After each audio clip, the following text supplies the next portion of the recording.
Oh, very good to see you. Good to see you. Thanks for coming. You guys remember what I told y'all last time? Y'all remember that? Yeah. How you doing, Ray? Oh, really great. Thank you. Oh, very good to see you. Yeah, thank you for being here. Glad to meet you, Ray. Oh, great to see you. Hello. Thank you. Pleasure to meet you. That's why we stayed here when instead of going down the hall. What can I say? But sir, When I Wait a minute, here, use this. Sorry for the flash in your face. First of all, thank you very, very much for being here. I was just looking at you, and you think that you represent a very, very magnificent crowd. When my mom and dad moved from New York, from Harlem, during World War II, there were only two places in San Francisco where black people could live. And one was in the Fillmore District. And the reason they could live in the Fillmore District is because the Fillmore District had empty houses. The reason they had empty houses is because the military of the U.S. Army took all the Japanese and put them at the camps. And so that freed up all the Fillmore District housing, which was empty when blacks started coming in World War II.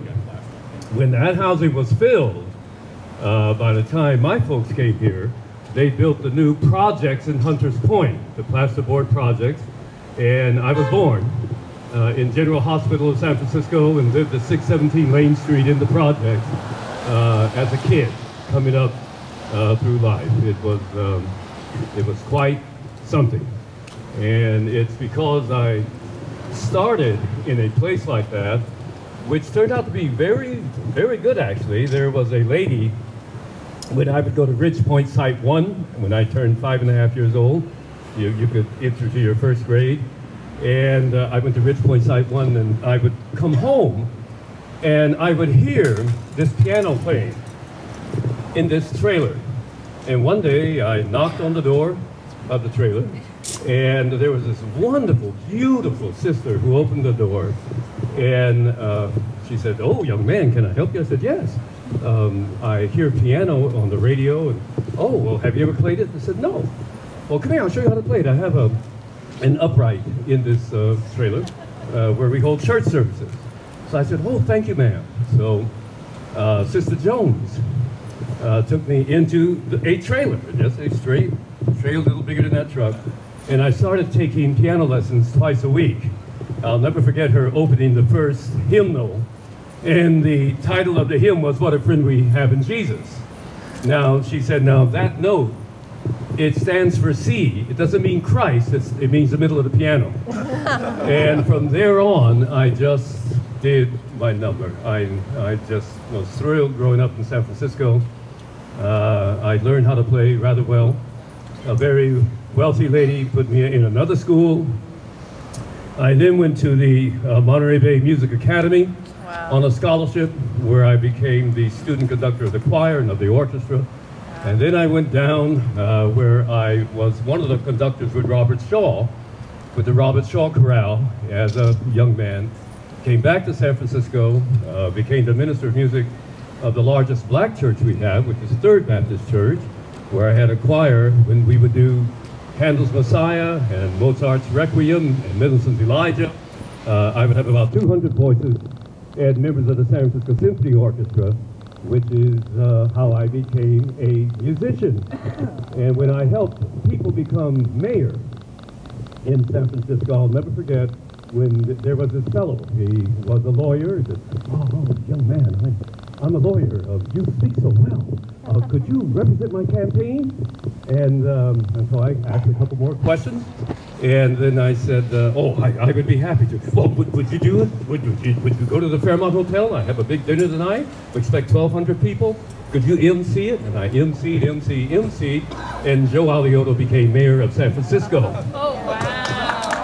And when Joe became the mayor, I'll never forget it. I walked into his home, and he had tears in his eyes because he said, without you, I wouldn't have won. Oh, Ray, anything you want, anything you want. You want to be the first black police commissioner in the history of the city of San Francisco? I said, oh, no, Joe. Would you want to be the first black? I said, I'll tell you what I would love to do. I know what you'd love to do.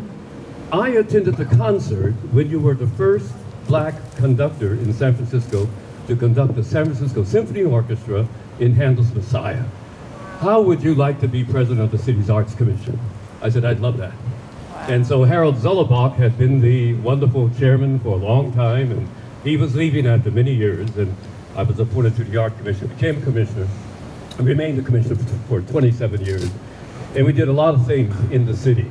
One of the things I'm proudest of is, many of you probably don't know this, but in the Art Commission, the city charter said you must have 3 architects, 2 landscape, and 1 building. And the reason, you have to approve everything that is built on the public land. And the one building that was, they had already built the Opera House, they had already built a couple of the other major auditoriums right next to the Opera House, but the one thing we didn't have is a symphony hall. And I'll never forget walking into with George Moscone, who was mayor, and we had approved the design of a symphony hall. And there were 2 of us. And I have a picture on my little wall at home. George Moscone and I have a foot on a spade, and we're taking the first shovel out of the block that subsequently ended up with the Symphony Hall. And I'll get to the other subject in just a moment. Let me finish something that I'm sure you'll find very, very kind of wonderful, actually.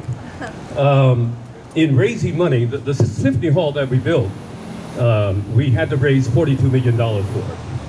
And because we wanted it very much to be like a Lincoln Center City Symphony Hall in New York and a couple of other places.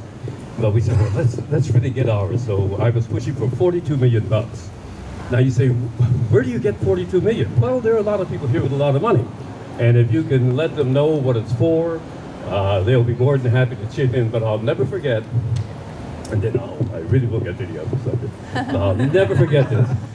Harold Zullebach took me to this very wealthy home in Pacific Heights. Now, he had taken me to a lot of them, and we'd raised quite a bit of money, but we were $7 million short. And he took me into the home, and the president of the Bank of America, Sam Stewart, was with Harold Zullebach, and the 2 of them were talking to Louise. And I was sitting in the corner taking notes. And I heard them say, now, Louise, we almost have enough money for the Symphony Hall, and we would like very, very much, if you could give us $7 million, we could complete it. That'll bring us up to $42 million, and that'll build the Symphony Hall. And she said, okay, fellows, you can have it. And they said, and don't worry, sweetheart, when the hall is built, we're going to name it after your husband. And she said, shit, you will. Ralph has the UC Medical Center up at UC. It's called the Ralph K. Davies Medical Center. Ralph has this over in Berkeley. Ralph, no, this is going to be the Louise Davies Symphony Hall. And well, that's what we meant. That's what we meant, sweetheart. And sure enough, they, when we got around and all the, my commission approved all the design and everything, and I said, well, this is going to be one of the most beautiful symphony halls at all. I made sure they put a pipe organ in there. I love pipe organs. And they did. We did. There is a Louise Davies Symphony Hall.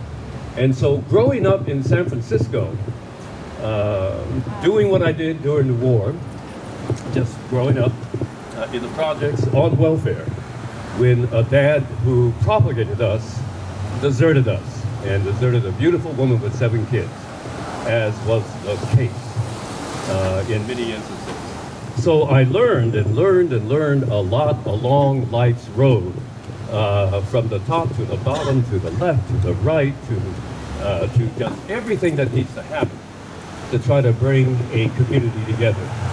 And that's one of the reasons why when at some point, as I became a commissioner and did this and that and the other, one of them said, you know, you really should become president of the Arts Commission. You are a conductor, you are a this, that. I said, well, I would love to. And we did it, and with it, we created the Neighborhood Arts Program. And for that program, we got $7 million out of the National Endowment of the Arts and National Endowment of the Humanities, which opened up in San Francisco, if you've seen them, 7 neighborhood cultural centers, including the Haight-Ashbury Theater became one. So we did all that.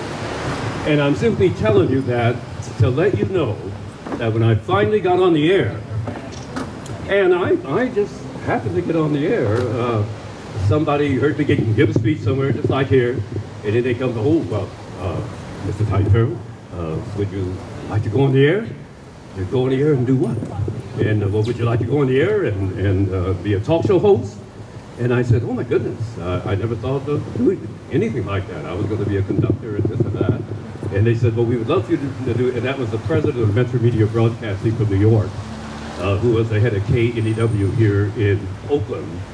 And so I said, oh, sure, hey, that'd be great. So I started with Metro Media, and I subsequently went to KRON-TV. I subsequently went to Paramount Studios in New York. In Hollywood, I'll never forget, my co-host was Regis Philbin.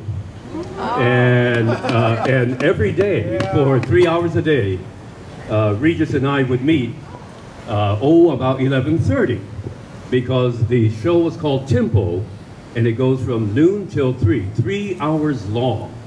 And truly, the first day I was there, I was just, oh my God, look at this, wow. And they picked me up at the airport from PSA in my own limo.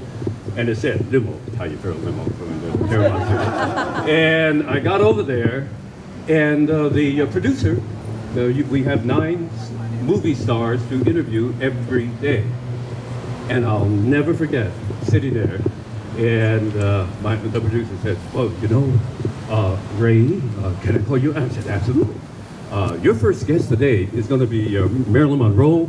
Miss Monroe has her 21st movie out, and it's hitting the screens, and if you could interview her, the interview will be about 22 minutes long, and you could do that. And I did that. And then they tell you who the next interview is going to be, and then they tell me when Vincent Price is going to be there, right down the line. And I did that until I became an anchor on KRON-TV in San Francisco, and then went over to ABC, and I've been on KGO. I've been on the air, and I only figured this out because somebody stuck it to me. He said, well, how long have you been on the air? I don't know, 33, 34 years. I've been on the air 41 years. And I know that only because a year ago, I had the great fortune of being inducted into the National Hall of Broadcast Fame. And at the time that they introduced me, and they read, they said, and Ray Taliaferro was a kid on his point, so all told, Mr. Taliaferro has been the first black person on a general market station in broadcast history in America. And we're so proud to put him in the Hall of Fame after 41 years. And I looked and I thought, oh my God. But that's what happened. And I've been here for a good 30-some of those years, which is here at KGO. In fact, I was with KGO before we moved here. We were at 277 Golden Gate Avenue. And then they were building a new building out here. And the only thing they had to worry about is that the bay, you see the bay is about 3 blocks away. No, it's right under you. And during the rainy season, which looks like we might feel a bit of it, you try to get into our garage and you'll see a foot of water. Because we're sitting on the bay. So at any rate, having been here that long and doing talk shows, which I thoroughly wanted to do,